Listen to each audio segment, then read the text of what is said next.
Good evening, everyone, and welcome. Thank you for joining us. We will begin at 6:40 p.m. The time is 6:37. We will begin in 3 minutes just to support everyone joining this webinar. Thank you.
Good evening, and thank you for joining us to everyone who has just signed in. We will begin in about 1 minute at 6:40 p.m.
Good evening, everyone, and thank you for joining us. The time is 6:40.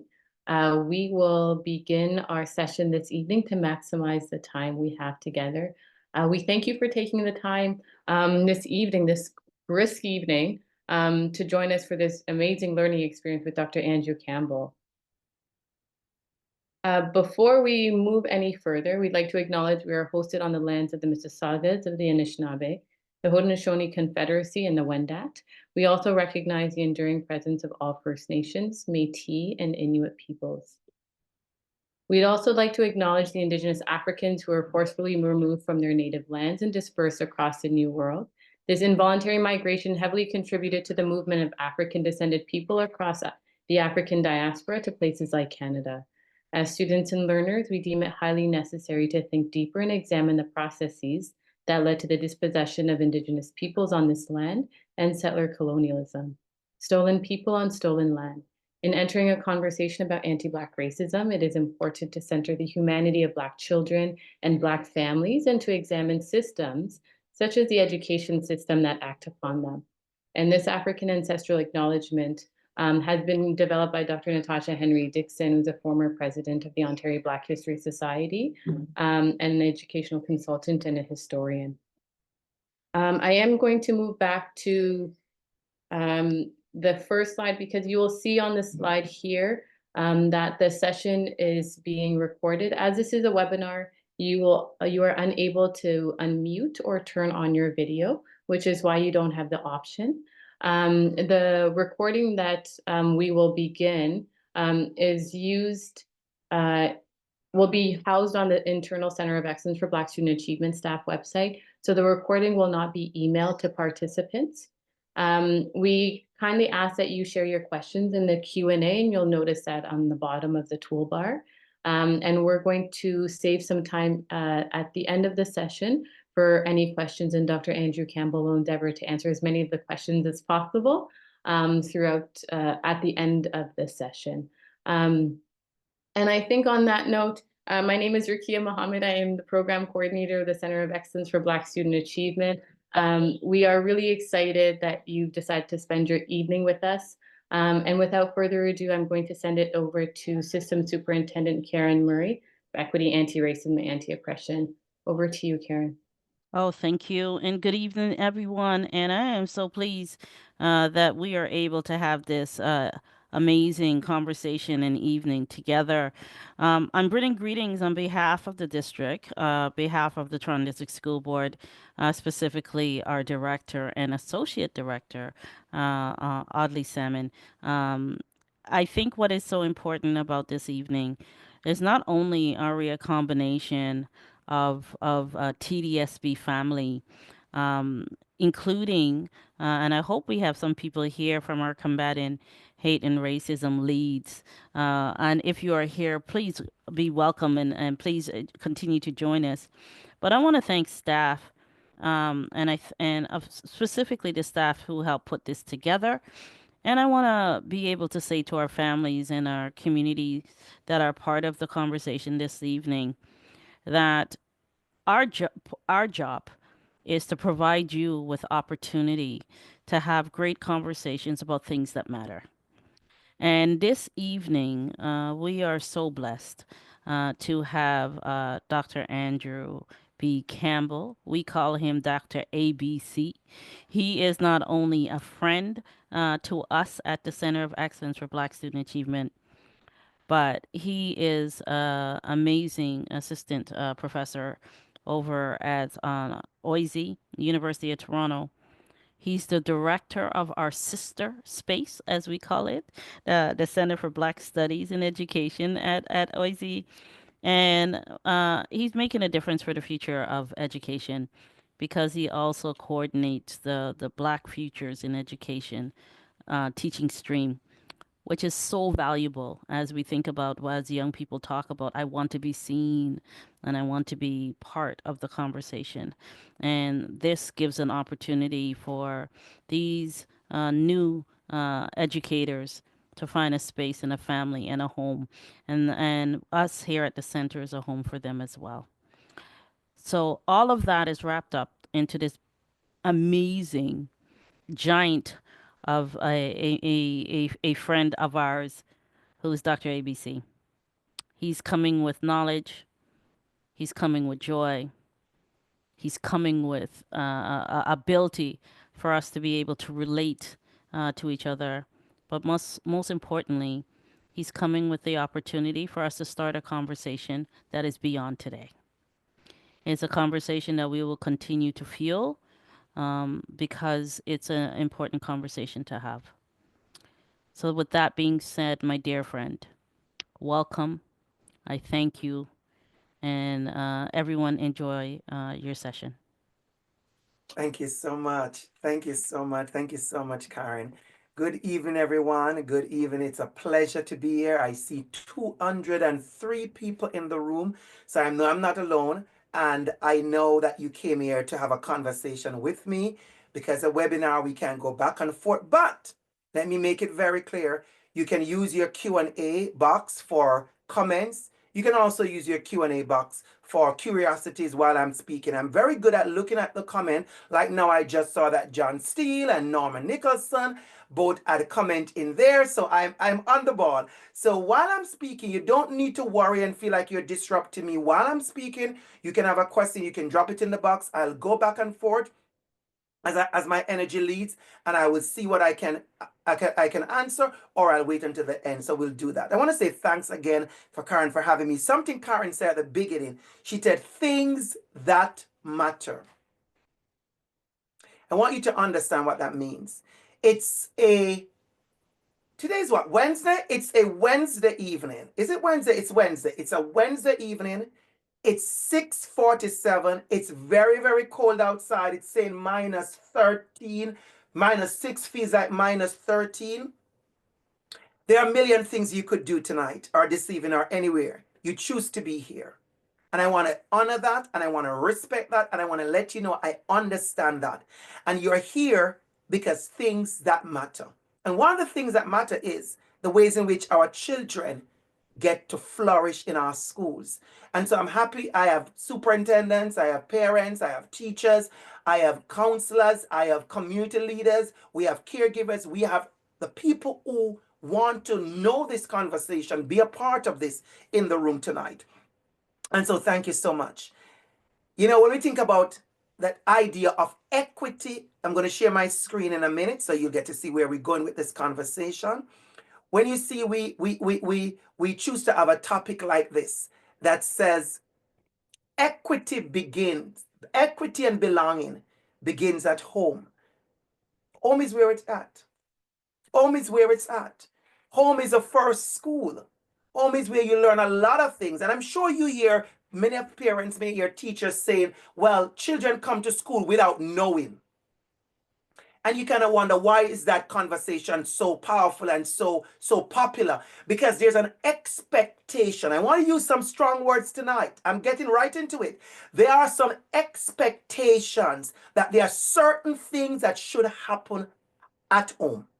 I want to be very clear on that. There are some expectations, not from the school board, but there are some expectations from yourself, from a parent, from a caregiver, from a family, from a community perspective, that there are certain things that should happen at home.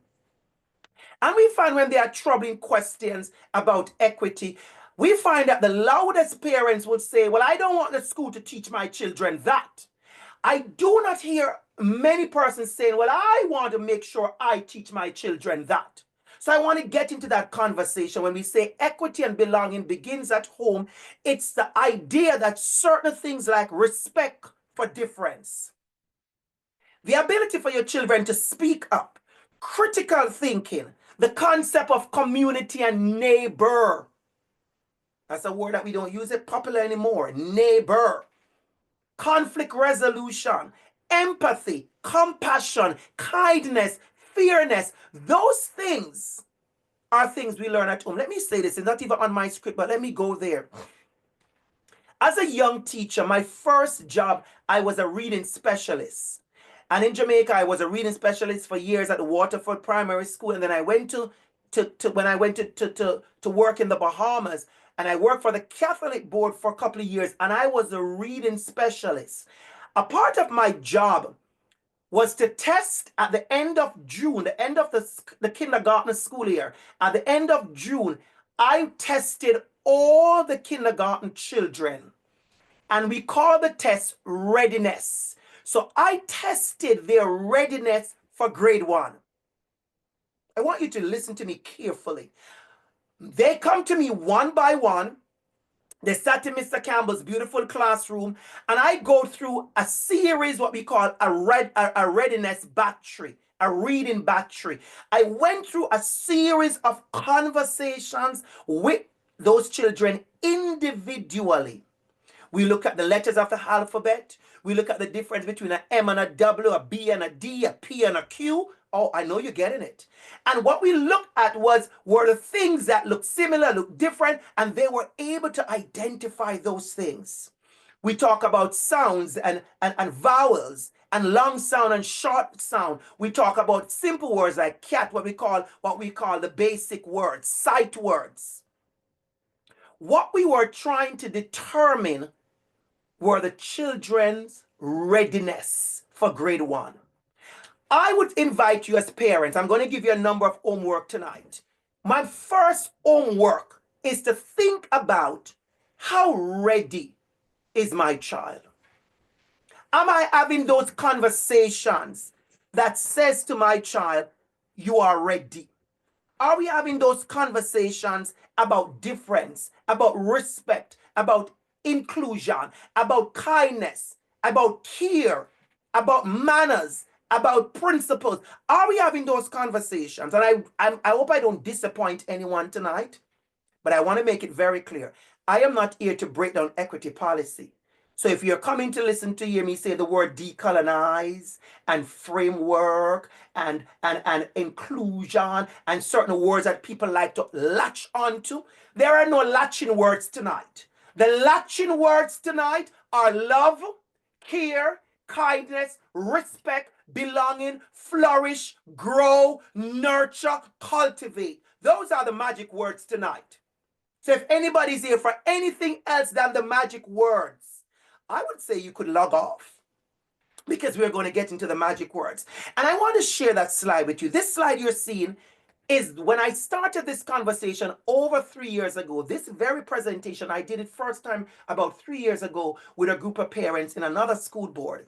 And this was my topic. I want to bring your attention to 2 words. The first word is cultivate. It's one of my favorite words. And I said to the parents that evening, home is the first school. Parents and caregivers, it's your responsibility to lead from in front. You are not the backup and you are not the fallback. You are the main person. And your job is to cultivate. And the word cultivate comes have many synonyms. It's the word plow, prepare, dig, fertilize, develop, nurture, encourage. Your job is to cultivate those respect, the care, the belonging. That when your children come to school, there are certain things they are not going to be doing. There are certain words they won't be using, because there's a cultivation at home that says this is unacceptable. I'm going to get into it.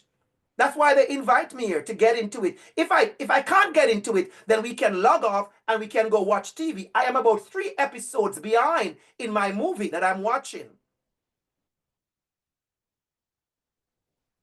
So I want you to know we're going to get into it. Cultivating these things at home is growing these things, allowing them to flourish. You see students come to school, you see them flourishing with kindness, empathy, respect, generosity. And then you see other children in school, and it's a flourishing with cursing and racial slurs and hateful words and name calling. We have to understand that these are unacceptable in our schools, and we have to understand that at home, the conversation needs to be, these are unacceptable. So what are we cultivating? How are we cultivating? But let me get into another thing. Listen to me carefully. How are we cultivating our children's self-esteem? How are we cultivating love? How are we cultivating self-love? How are we cultivating self-care? How are we cultivating identity?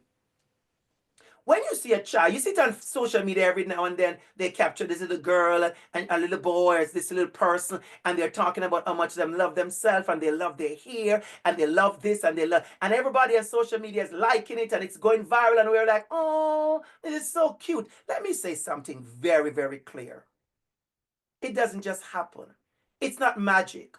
It's not abracadabra. Those kids didn't get up out of their bed one morning and all of a sudden they just love themselves. No, it is cultivated. That self-love is cultivated. That caring for yourself is cultivated.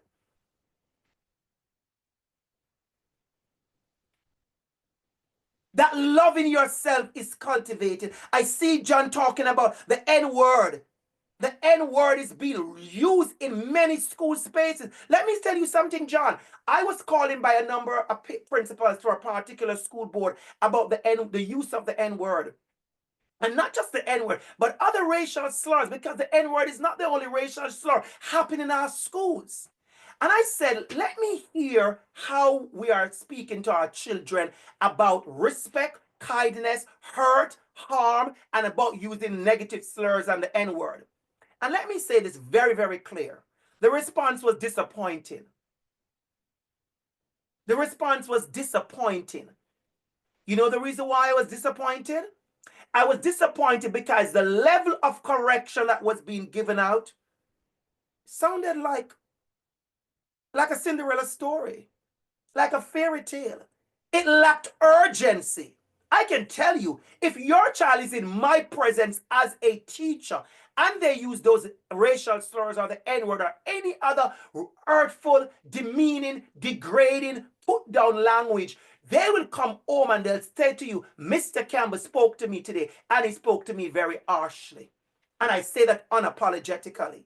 When we are correcting our children for doing these kind of things, we have to be a little bit more firm. I notice there is a scarcity or there's a worry about correcting our children. And if we do not correct them, then they perpetuate the same thing. A child needs to know that if you use this word, it is wrong, it is inappropriate, it is unkind, it is not nice, it is abusive, it is hurtful. There is no other way for that. And I know we are coming to a place where everybody is like, oh, well, you need to not call out. We should call in. What are we calling in if we don't call it out? What are we calling in? I need you to understand we have to call out the things that are disrupting the beauty of our flourishing. We have to call out the negative things that are interrupting, disrupting, and erasing the beauty of our children's presence, the beauty of their being, the beauty of their heart, the beauty of their gift, their talent, their color, their race, their religion, their identity. We have to disrupt those things. We have to. We have to.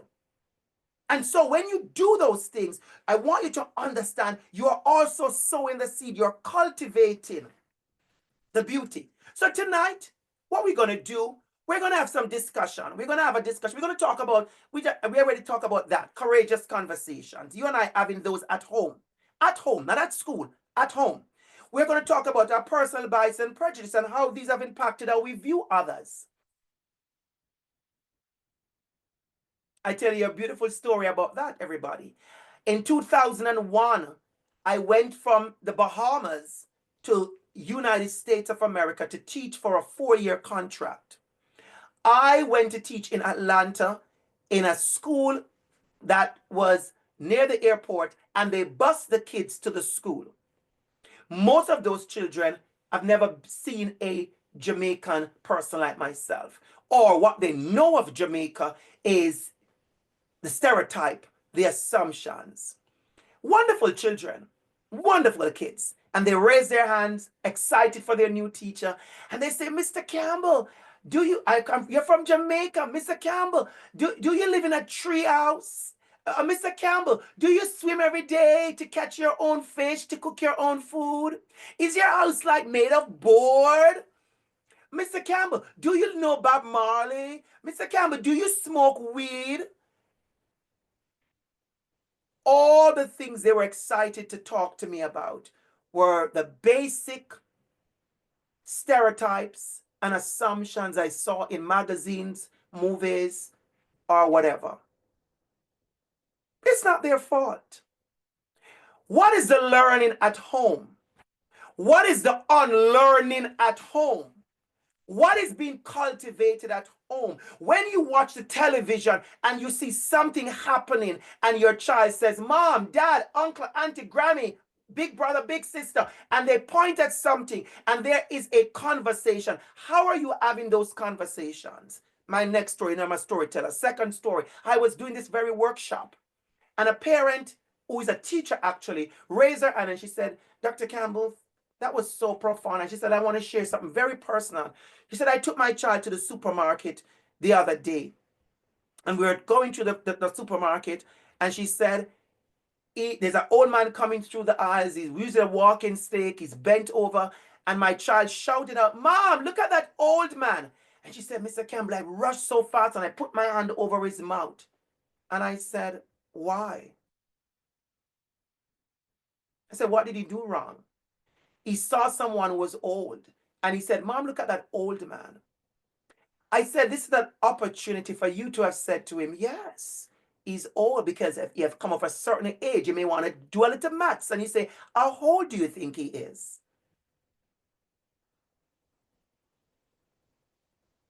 You may want to go in and you want to say, guess what? Guess what? Mom is going to be old one day. You may want to pull in your family and say, grandpa and grandma is this old. And guess who is going to be old one day? You.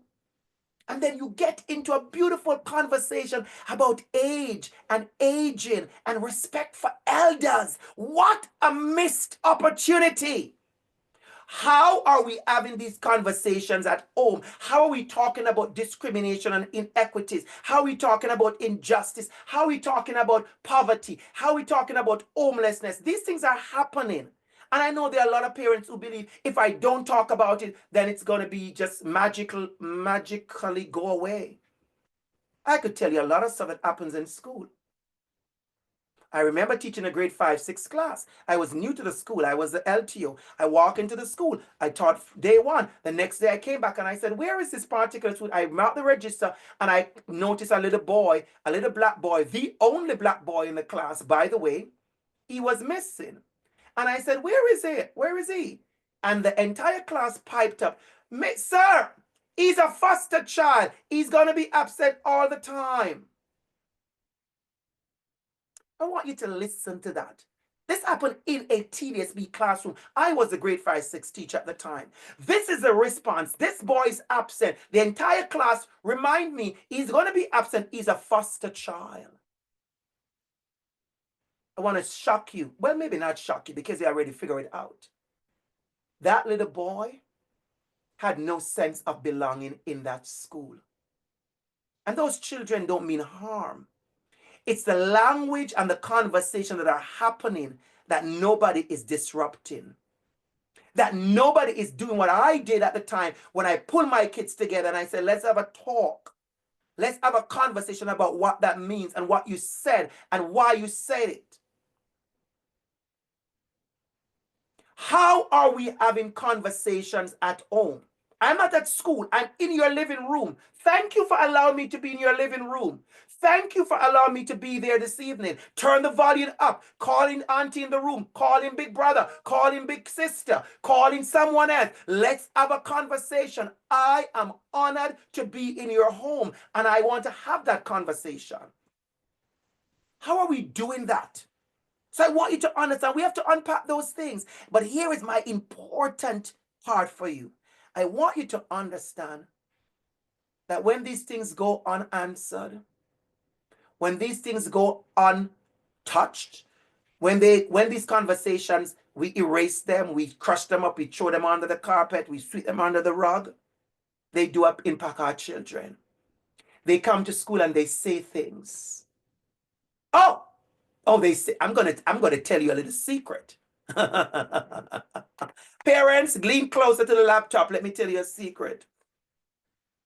As a Black immigrant teacher, if I tell you the number of times I could tell you what conversation was happening at home, you'd be surprised. Teachers know it. The things that children would say at school, sometimes they accidentally say something, and you know that was a conversation at home. The ways children show me respect, the way children question me being their teacher. Oh, it has happened. The way they question my worth and my value, question my voice, or the ways in which they respect and admire and love and care for Mr. Campbell. It comes from home. Now let me share with you another beautiful story. I haven't even passed my agendas yet, and I'm on story number 3. The other day, last year, I got an email. I got an email from a student at Queen's University. I can call the names of those people because I have permission to do that. And it was inviting me, the Student Association, Education Association of Queen's University was inviting me to be the keynote speaker at their education conference. Now, this conference was run by students. No administrator have any stake in it except they give them the money. I looked at the email and I noticed a name at the bottom and I recognized the name. I was like, oh, I had a student years ago that with that name. I just smiled. So they're looking for me to be the keynote speaker. And I saw the name. I know somebody, I taught somebody with that name years ago. I just smiled because I don't think that student is at Queens, or maybe I don't think she's that old yet to be in university.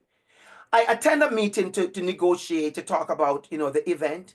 And when they came on camera, it was my Sarah that I taught in grade 5 years ago at this particular school. I taught Sarah, I taught her big sister, and I taught her little brother. I was very emotional.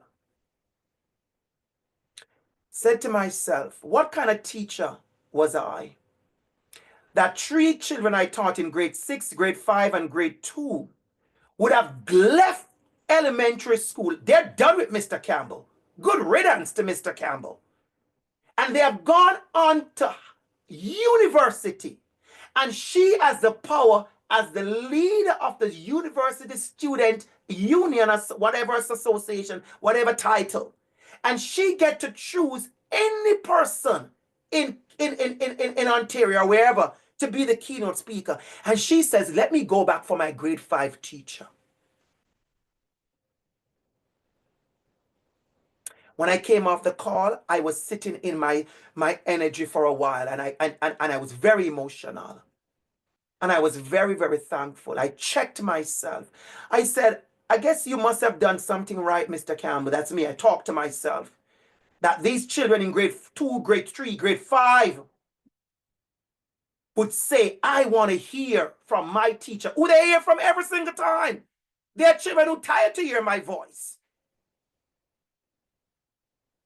I want you to understand that we have lasting impact on our children. And that goes for you as well, parents. Because I can tell you tons of stories where children will say, my mother did this, my dad, my uncle did this, and they did not help me. So I want you to understand integrity, ethics, those things, they're still powerful. So don't be discouraged by all of this thing on the agenda. I know it's busy, like, wow, it's busy. Here's what I want you to leave tonight thinking. What will be my action? What are your actions tonight? When we sift through all the words and the fancy things and the TDSB cute things and Mr. Campbell bow tie and my nice cute vest and who is on and who is using the chat box and who is using the Q&A and all that, when we sift through all of that, what is real tonight is when you leave here, your actions.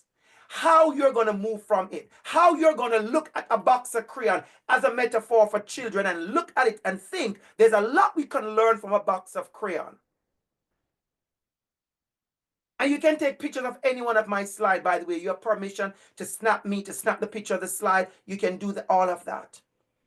And I want you to realize that some are sharp, some are pretty, some are dull, some have weird names. All are different colors, but they all live in the same box.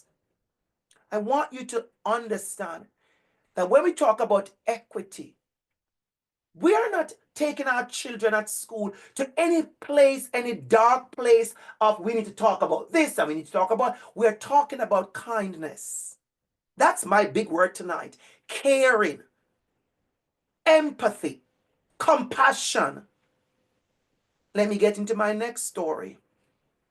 This story is not even near on my list, but my energy, my ancestors just tapped me on the shoulder. Years ago, some of you remember, not too far ago, right here in Toronto, Canada, we talk about this. Anybody remember the Syrian refugee crisis? You remember it. I was teaching grade 6 at the time. And I remember one day I taught social studies. And the grade 6 syllabus in social studies, one of the topics, you could Google it, it says Canada's response to the world. The actual word refugee was in the syllabus. I want you to listen. Canada's response to the world. At that moment, we are talking about the Syrian refugee crisis. You know, there are times when I hear parents will say, well, we need to stick to the curriculum. I don't know what you think is the curriculum. I don't know what you think is the curriculum, but the curriculum says Canada's response to the world. as an educator, I get to talk about how Canada is responding to the world in various ways. Finances. We're talking about what's going on in America right now with money and what you call it, sanctions. That is Canada's response to the world. It is a conversation we have in school. It's in the syllabus. They call it social studies. Old time people call it civics. So I don't know what you think is in the curriculum. So I started teaching the topic, and we had a beautiful lesson, amazing class, by the way. I miss those children. And we talk about the Syrian refugee crisis. And I showed a video, it wasn't a video, I showed pictures of children in refugee camps. These children, they don't have any home. It's a war, they are in refugee camps. Class was finished, class was great, we went home. Next morning, I go to school. There's a parent at the door waiting to speak to me. Wonderful parent, by the way. Said, good morning. And she said, good morning, Mr. Campbell. She said, Mr. Campbell, can I speak to you? I said, sure. She knows she can always speak to me. She said, can my child be excused from social studies today? I go, sure, because, there's all kind of stuff going on in school. The process, we have all kind of process. And I was curious, and I said, why? She said, Mr. Campbell, she came home last night and she was telling me how, because she always talk about you, Mr. Campbell. I know, I'm that teacher. They talk about me a lot. I love them. They love me. She said she was talking about school, Mr. Campbell, and she talked about the Syrian refugee children who have no place to go to school, and they are in a camp. And she started to cry. She said tears ran down her eyes. And she said, I don't want her to be in the class today to hear about that. And I looked at her and I said, her child is, at that time, our child at 11 and a half, going to 12. And I said to the parent, your child comes home, listening about refugees in a particular country who are hurting and they have no school. And she felt it and she cried. I said, I wish all my children would have experienced that. I said I would worry if she come home laughing. There's some refugees, they have no school, they have no home and no food, they wear no good clothes, I would have been scared. This is the real deal. Your child has expressed a level of empathy that is priceless. She turned to her daughter and she said, do you want to stay in class or you want to go to the library? And the child said, I want to stay in class, Mom. She stayed in class, but listen to the end of the story. So now we are doing social studies. And now we are doing an activity. And the activity is, I want you to write a letter to the school principal. At that time, our principal, wonderful principal, write a letter to our principal and tell him the reason why we want the refugee children who come to Canada from Syria to come to our school. Well, guess what? Norman Nicholson, I see you in the question box. It was my time to cry. I opened the emails. I feel it right now. As I said, I felt my energy just shift. And I will never forget, tears ran down my eyes. She said, you need to come to our school. And it's a beautiful school out in Scarborough, privileged school, very privileged space, a school that is surrounded by houses with 2- and 3-car garages. Fabulous school. She said, our school is big. She said, we have a computer lab. We have Chromebooks. I will never forget. She said, we have Chromebooks, we have a computer lab, and we have iPads. She said, we have the best teacher. His name is Mr. Campbell, and he teaches dancing. We have the best Christmas concert and spring concert. We have a lot of snacks. We have a big gym.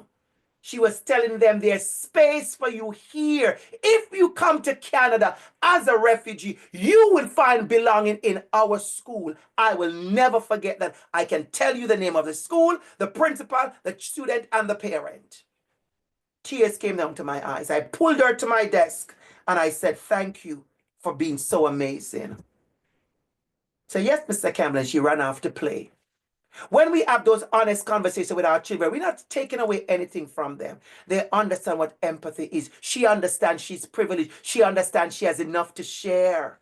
In that one school, we had laptops iPads, and a computer lab. And a school I used to teach at 20 minutes down the street didn't have any of that. It's not happening all the same at the school board.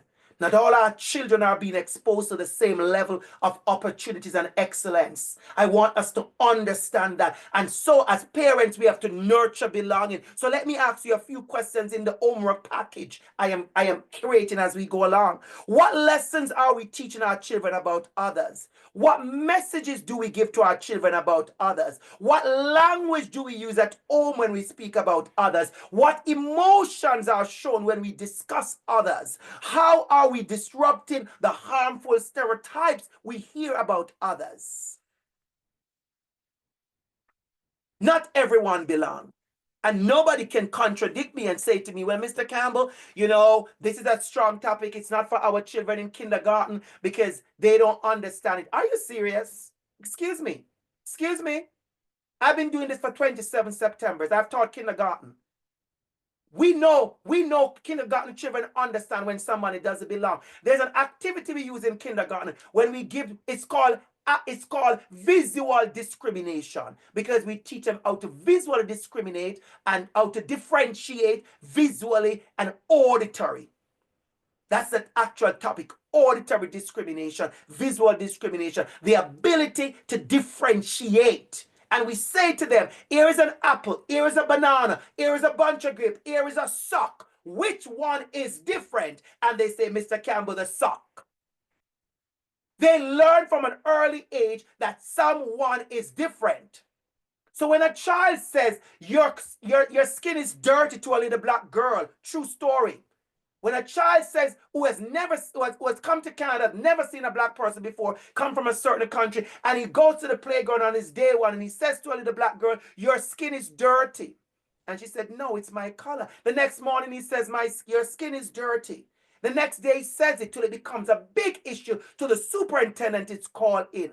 That could have been avoided if someone at home would have said to the boy, no, black people's skin is not dirty. It's the color of their skin. It's fabulous, fabulous, fabulous brown and black skin like the man who's speaking on right now. How are we having those conversations about difference? My next story. I'm teaching grade one of my best grade one time, actually. And I'm teaching fractions. I want you to listen to me carefully. We're not teaching social studies. We're not teaching equity. Because some people think when we have this conversation at school, it's an equity topic or it's a political. No, I'm teaching maths. I want you to listen to me carefully. I am teaching maths. I am teaching fractions. We're on the carpet in grade one. We're living our best lives in Mr. Campbell class. And I use YouTube videos a lot to teach because I have a great resource. And I love a certain video with this Punjabi woman who does a lot of beautiful videos. It was years ago. She has beautiful videos. And I'm teaching my grade one class. Wonderful children. Amazing. And we're teaching fractions. And I said, let's watch the video as she's going to explain to us about fractions. And the video start to play, and the voice of a Punjabi, beautiful Punjabi woman comes on, and the class start to laugh. And the one little Indian boy in the class begins to cry. Mr. Campbell, you are teaching equity. You're teaching politics. I am teaching fractions.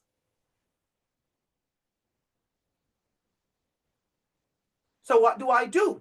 I call the teacher next door, emergency. She comes. I give her the little Indian boy. I said, take care of him for me, please. I bring my children to the carpet.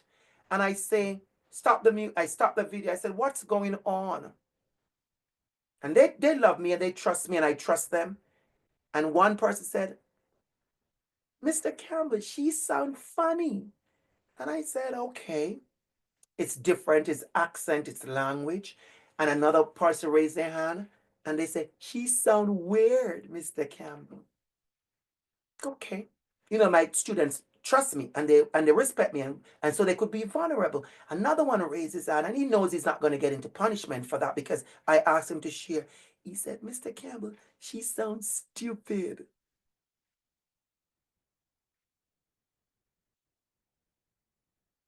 They didn't anything bad. They're not bad kids. They're amazing kids. They're my kids. They're amazing. But we have never had this opportunity to have, notice my choice of word. We have never had this opportunity to have this kind of unlearning before.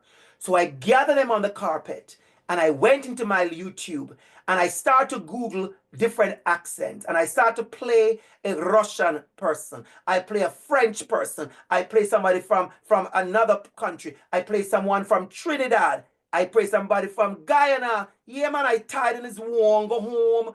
I play somebody from Jamaica. Yeah, man. I play somebody in Spanish. Buenos dias. ¿Cómo estás? Muy bien, gracias. I played somebody from Brazil who is doing a different language. It's not Spanish, Portuguese.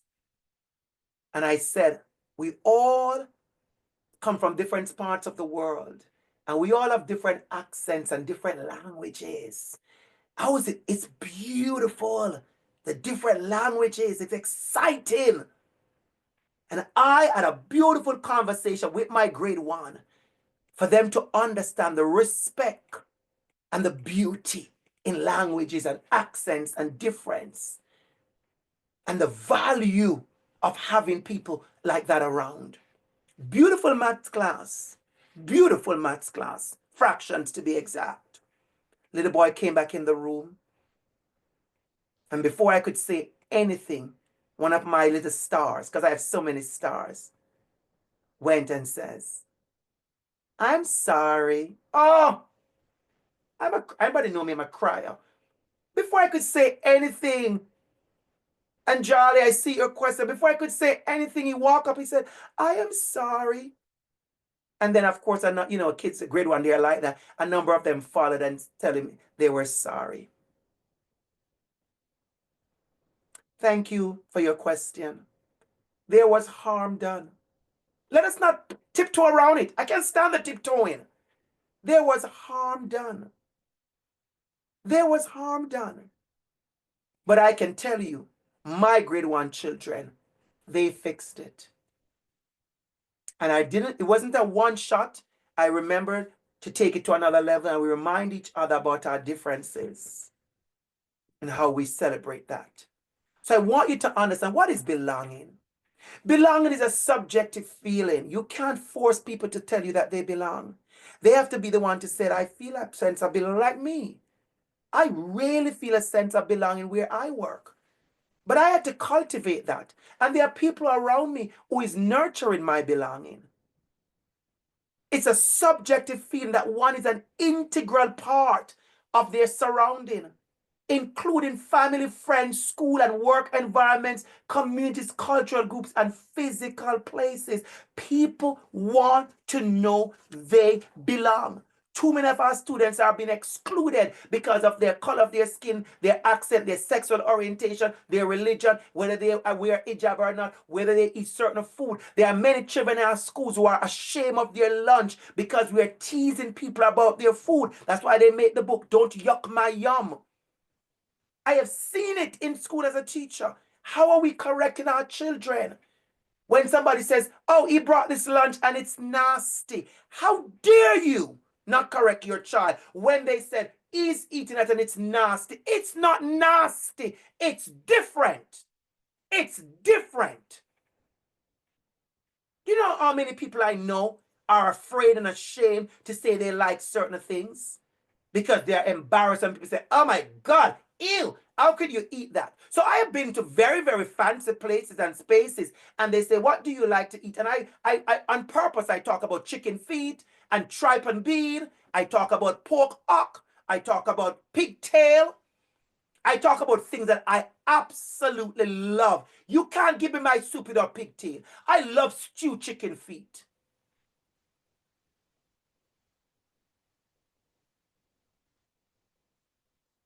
How are we showing people respect and giving them the space to live and flourish? How are we allowing each other to flourish, to grow? How are we watering each other with respect? The food is not nasty. It's different. Parents, you must correct those language at home. It's not a funny. And I know somebody's going to say, well, it's a joke. It's not a joke. It's a joke to you, but it's harmful to someone. If you laugh and someone else have to cry for you to laugh, I don't think it's funny. If for you to have a good laugh, somebody has to cry. It's not that funny. And it's not that funny. And I guess you don't even know what fun really looks like. Because somebody has to cry for you to have a good time. Oh, I went there. Oh, I went there. So I want you to understand we have to be responsible. We have to take some accountability. One size does not fit all. And that goes for us as teachers as well. We have to remember the beauty of differences in our class. And here is the sad news that some of our children do not get to flourish in school. Because as educators, we are focused on just one way. Look at this exam that we are doing. Right now, we know that this what you call it, seal, this elephant already have no chance. Failed on arrival. Failed on arrival. How are we ensuring that our students feel a sense of belonging? Let me tell you how belonging looks in an everyday practice. When you go somewhere and people know your name, they wave to you, they smile at you, they know what flavor drink you like, they know where you sit, they save a seat for you. You know that. You and I know that. We know when we belong. We know when we belong. And the truth is, we know when we do not belong. I've been to places that I know that I don't belong, and I go, when I was young, I couldn't do anything. I have to sit there. Now I'm older. I go places and I don't feel a sense of belonging. I'm gone. Oh, yeah, I don't play. Oh, I'm gone. Oh, I'm gone. Here is the bad news. Our children don't have that ability to just exit the room. They don't. They don't. The sad thing is they're at our mercy. They don't. So we have to understand it is our job. It is our job as educators, as guardians, as parents, as caregivers to have those conversations.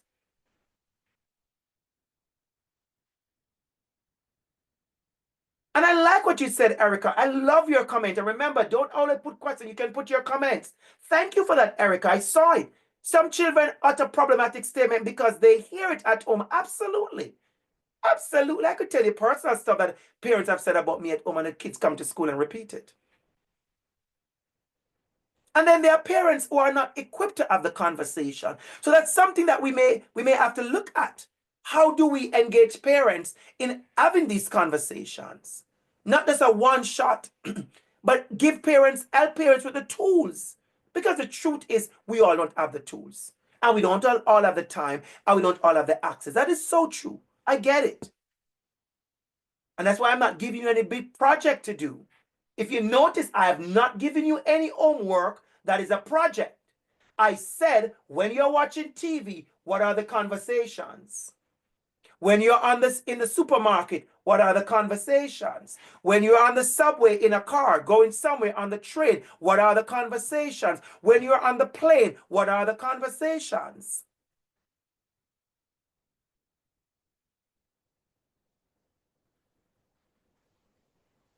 I remember being in an airport and I was sitting down reading, and a little girl, maybe she's about 2 or 1 or maybe less than 2, maybe 1.5, little white girl, and she kept staring at me. And she smiled and I smiled back. And she came over, she touched my hand like this. And her mom, and I said to her, no. I said to her mom, let her be, let her be. And she came over and she touched my hand and she looked up at me and I smiled. And I said, what's your name? And I said, hi. And we had a good little interaction. You may think that is simple, but there are a lot of statistics about Black men and how we present ourselves to be angry and we're dangerous. This mom sat right there, allow her child to come over to talk, to touch me in the airport. We sit there. That child has a one-on-one lesson.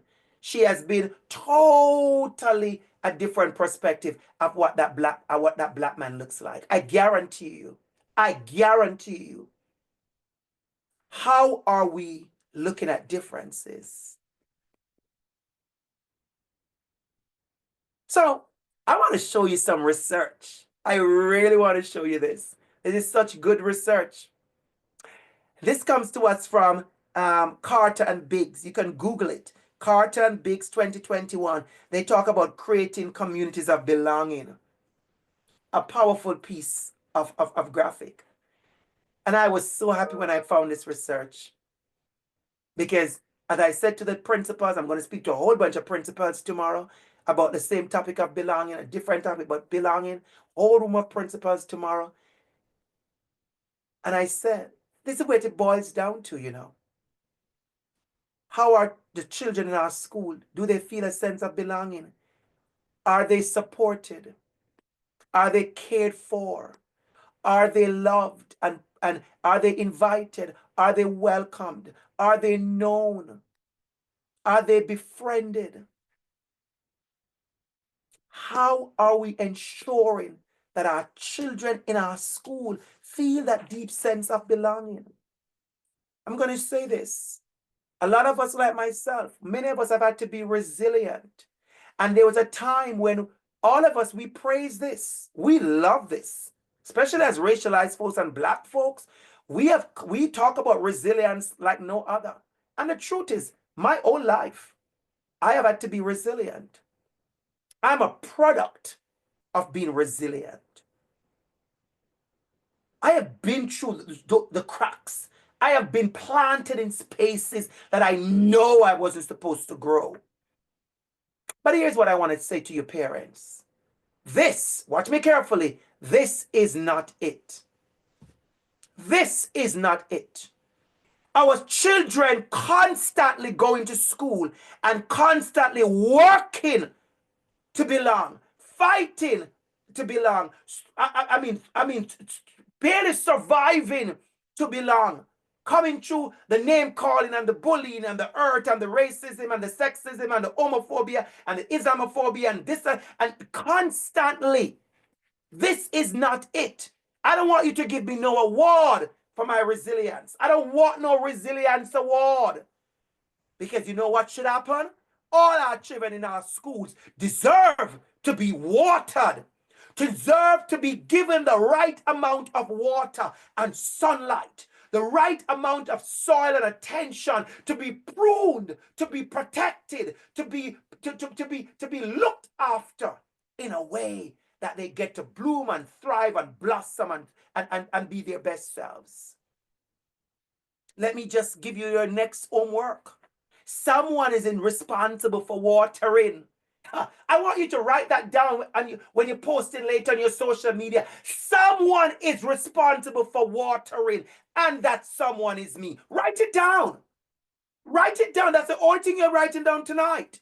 Someone is responsible for the watering, and that someone is me. I'm going to pause for dramatic effect. Someone is responsible for watering, and that someone is me.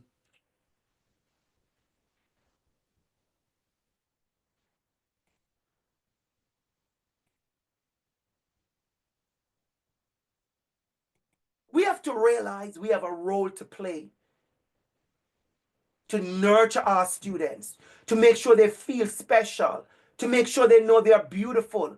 You know, I get very, very, very, very upset when I hear, certain children being called certain nasty words and terms. And I say to myself, at home, how are we reinforcing the beauty? How often you're telling your child you are beautiful? There are children who don't hear that from parents. How often you're telling that little boy, you are amazing. You see me looking around, I'm looking for a book in my house. I want to find a book in my house. I wrote a book. It's called Teachable Moment with DR.ABC.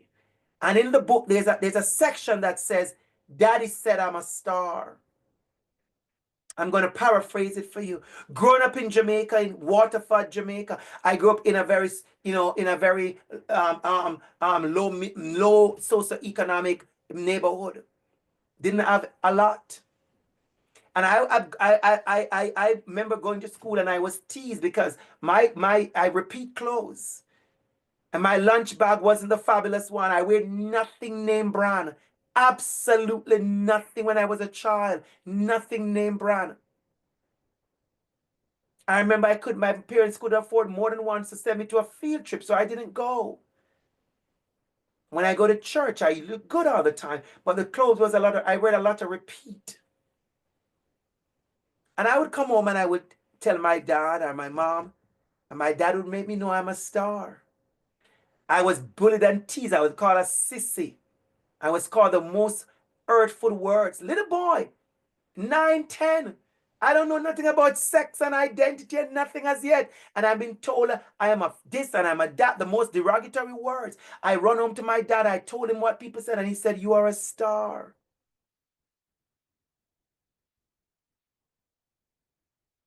I remember hearing my father tell taxi men. My father was a taxi man.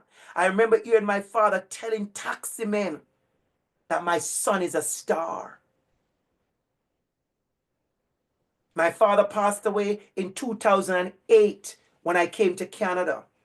He passed away in December. I had a master's degree. He never lived to see me with a PhD. He knew I was going to be a professor. My father told me that I'm going to be a big teacher, big professor at a big university. I don't even know what a big university is.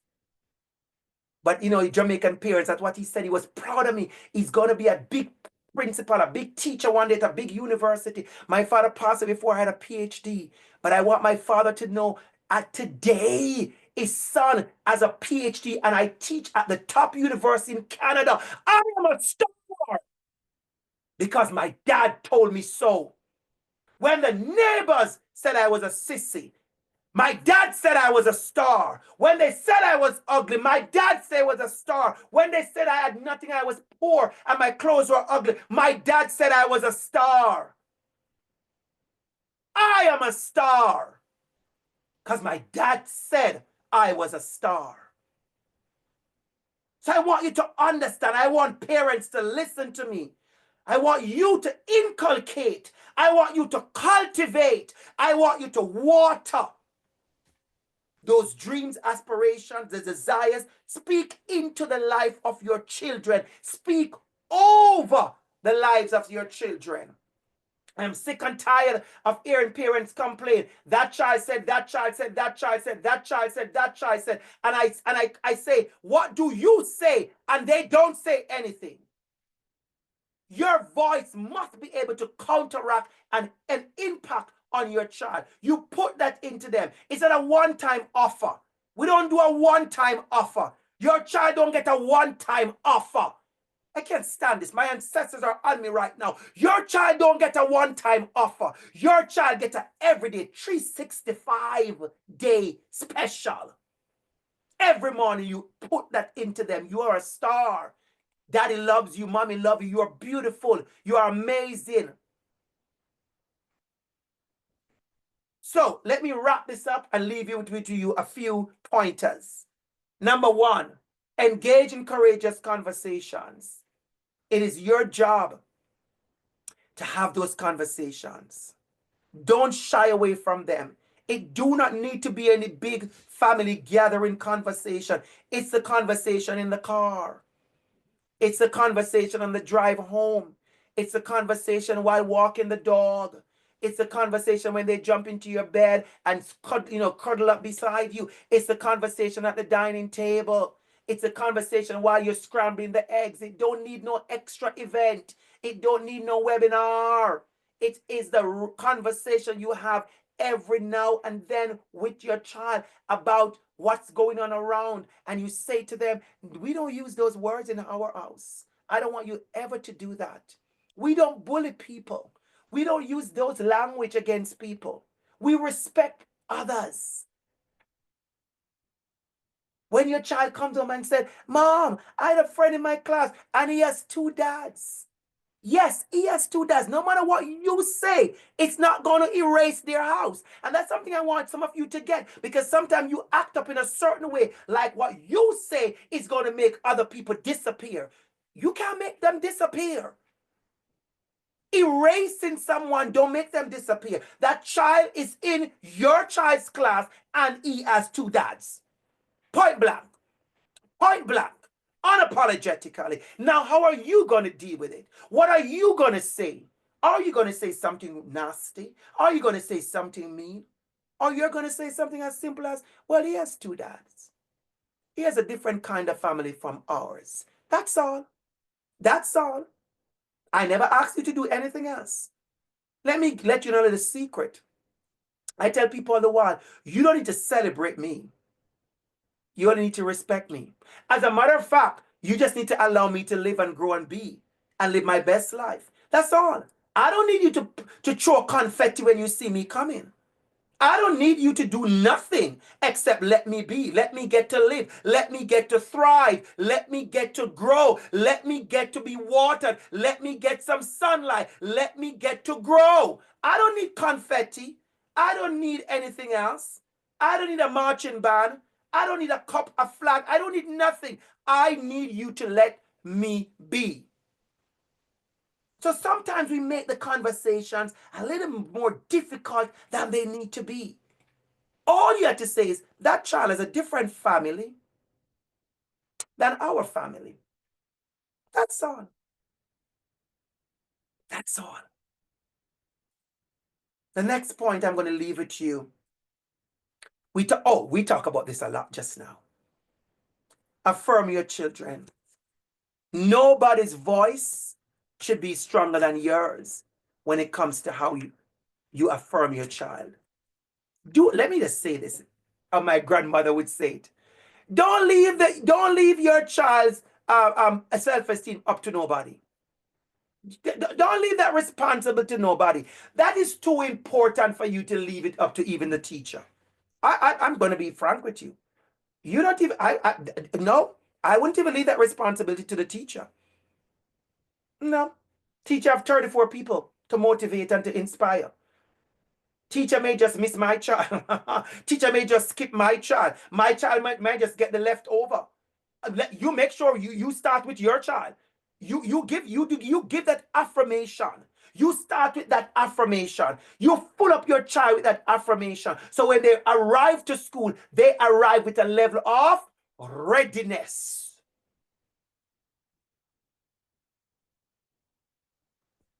Next one. Provide opportunities to learn about others. It looks like we're stopped buying beautiful storybooks for our children. I don't know what's going on. Are we stopped buying those beautiful books where you read about other people? It's important to do that. If you want your child to be globally aware, you can't buy storybooks where everybody in the book look like them. Parents, I'm giving you some good advice today. If you want to grow your child's what we call cultural competence, you want to grow your child's global perspectives, you cannot just provide books that everybody looks like them and everybody they learn about is them. They have to learn about other people. They have to learn about their difference around the world. They have to learn. You have to give them those unique opportunities to access others, to have conversation with others, to be in spaces with others, to go to a restaurant where you can guarantee there'll be other people sitting at the table next door that don't look like them. Those are the great ways to teach. To go to a restaurant and try something new. We have to provide the opportunities to learn about each other. We talk about this one. How are we speaking about others with respect? How are we learning? And let me tell you something. This picture is very typical. I have been a teacher for 27 Septembers. When your children come to school, they have good time engaged with their friends. And often their friends do not look like them. It's not hard for you to instill respect and belonging. They know children at school who looks different. So your child is the one who is maybe is struggling because they heard something at home negative, really, really bad about somebody who is Asian or somebody who is wearing a hijab.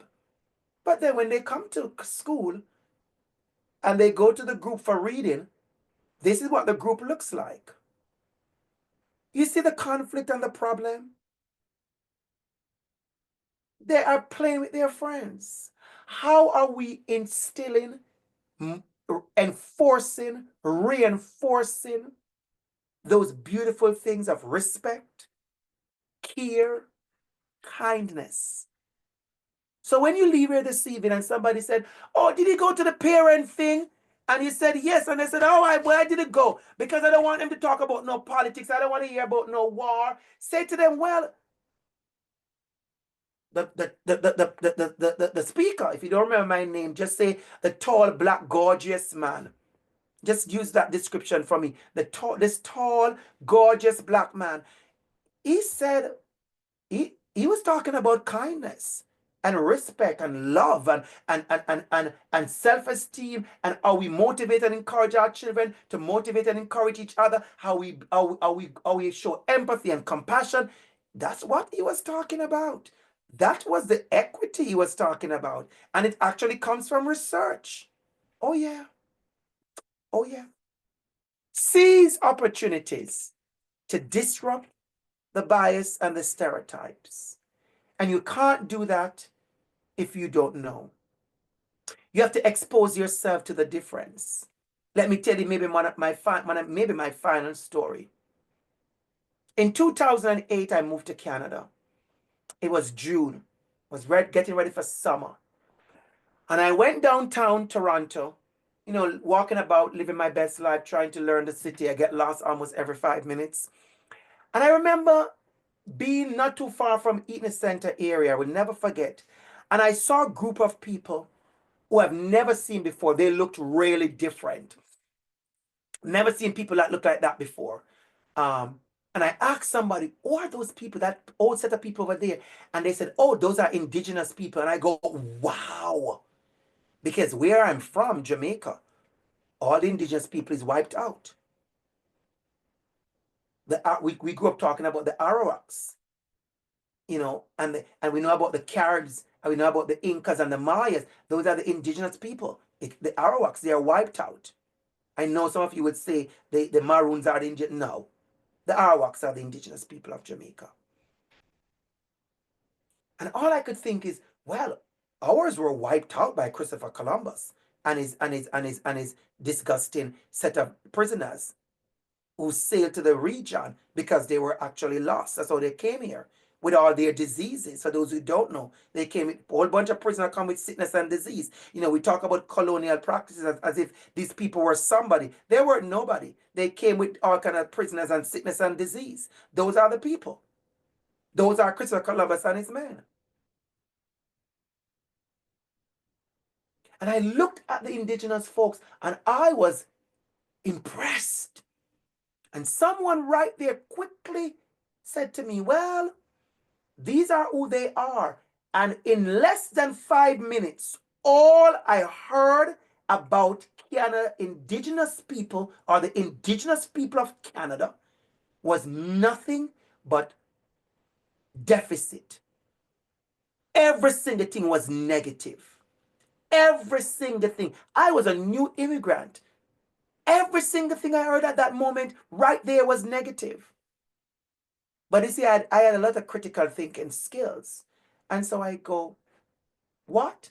And I started to do my own reading. I completed 2 courses.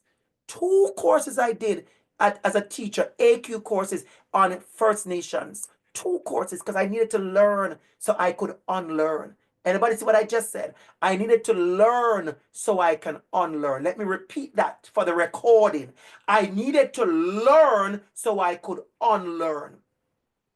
So my question to you tonight, how are you learning so you can unlearn? Who are you learning about so you can unlearn? We see people in wheelchairs. There's a lot of learning we need about accessibility and what people can or cannot do. There's a lot we need to learn about autism and children who are autistic or on the spectrum. There's a lot of things we need to learn so we can unlearn the negative stereotypes that we have and we are acting upon.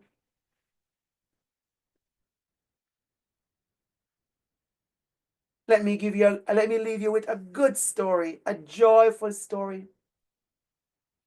I went to Pride celebration a couple years ago. I was in a space where the music was amazing. Everybody was dancing. Some of you have heard I tell a story before. People were dancing, they were living their best life. We were having a blast. And right in the middle of the dance floor, I was doing the most, because I do the most. And I looked around, just turned around behind me, and there was this lady in a wheelchair on the dance floor. I never made any assumption. She's on the dance floor and she's in a wheelchair. I guess she came to dance. You know what I did? I danced right over to her. I asked her for a dance and she said yes. And I was there on the wheelchair. I was on the bar of the wheelchair. I was on the back of the wheelchair. My foot was on this part of the wheelchair. I sat almost in her lap. Well, not really, but I held on to I was doing the absolute most. For me, I made no negative assumptions and stereotypes and disruptive deficits idea that she could not engage and enjoy the moment. She was on the dance floor. She had a right to be there. She belonged there. And I made sure I emphasize and cultivate and water the fact that she was there. My last slide for you, parent. Second to last one, that is. Let your home be a place of learning and unlearning. We talked about this already. And be an inclusive role model. Be that example. You are the best role model. You are the best example. Lead from in front. I know we said, do as I say, not as I do. That doesn't work. And we all know it doesn't work. We all know that. So we have to be that role model. And I want to leave you with this picture. Take a picture, everybody, of this so you can share it with your friends and post it on your social media. I want you to walk away tonight with the final piece of the homework. And I want you to think, say I put in my paper clip, I am done. I want you to think to yourself, what are the possibilities? What are the amazing possibilities that can happen at home, at school, on the playground, in public spaces, at the park, when we go walking the dog, when we go playing, when we go to the vacation, we go to Disneyland, we go. What all can happen when belonging is the foundation? When our students, our children have a sense of belonging, what are all the things that are possible? Because if I spend all day in school trying to belong, it's taken away from a lot of stuff. If I spend all day trying to fit in and to belong and to be somebody and to get the bullies off me, I can't be blossoming as I should. I can't be blooming as I should. I can't be as brave as I should. I can't be as bold as I should. I can't be as beautiful as I should because I'm struggling to belong. So I want you to think, when belonging is foundation, what is possible? I'm going to stop sharing my screen and we're going to look at the Q&A. We've only about 5 minutes, but if anybody think I've been a little bit intentional at going to the comments, I did. I tried my best, right? Thank you so much.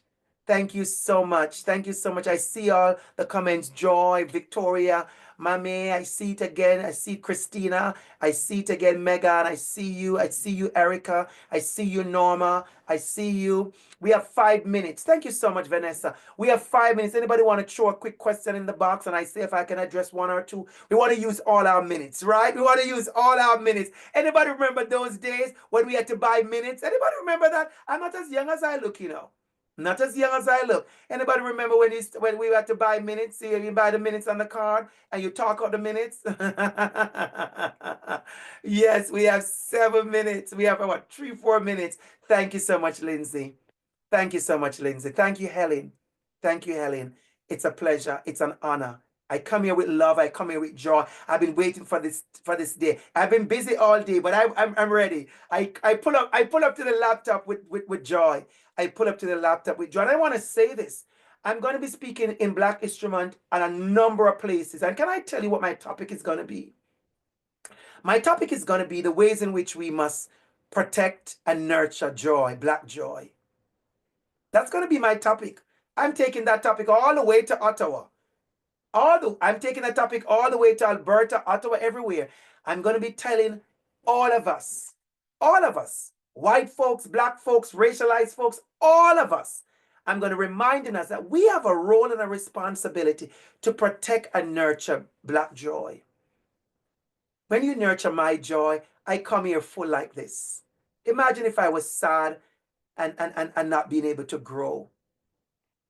Thank you so much. There are no questions. Claudia, thank you. Tafea, thank you. Michael Brady, I see you. Joy. Well, guess what? 2 minutes to go. We're going to turn over to our amazing host from Rukia. We're going to turn over to our amazing host to tell you all thanks for being here. All 225 of you who came in, stood around, engaged in the chat. You engaged in listening in your homes. Thank you for allowing me in space in your homes tonight. It was a pleasure. It was an absolute pleasure. Absolute. Thank you. Over to you, Raquel. And thank you so much, Dr. ABC, for such an insightful conversation. And, always sharing gems of wisdom throughout your brilliant stories and experiences. I'm always enamored every single time. And it feels like you're talking to someone at the dinner table, which is beautiful. Yes. As an educator, I'm always appreciative of opportunities where facilitators, presenters, contributors are able to highlight the importance of cultivating space for courageous conversations, because that's so important, both at home and then also affirming our children. I think throughout the session today, you've highlighted that there are so many teachable moments that children offer us. And it's really, what is it that we do with those moments? And how do we engage those opportunities for dialogue and really authentic learning? Because there's so much brilliance in the things that students share, that young minds share, and they're trying to explore and discover. So what you were sharing about thinking about the lessons and the messages that are shared both implicitly and explicitly when we talk about others and difference is so key. And I appreciate the way in which you prioritize learning and leading through actions. As an educator, I love the tidbits of homework. It's brilliant. It's brilliant. But the importance of leading through actions, respect, kindness, empathy, and care as we center equity and belonging in school environments, in classroom environments, and also through family relationships, because it's really through those that we're able to establish greater partnerships between school, family, and community. So thank you so much. And on that note, it is 8 p.m. Thank you everyone for spending your evening with us. We wish you a blessed night and stay warm. It's chilly out there. I'm gonna warm up my tea again. Have a good night, everyone. Thank you so much. Have a good night. Take care. Bye-bye.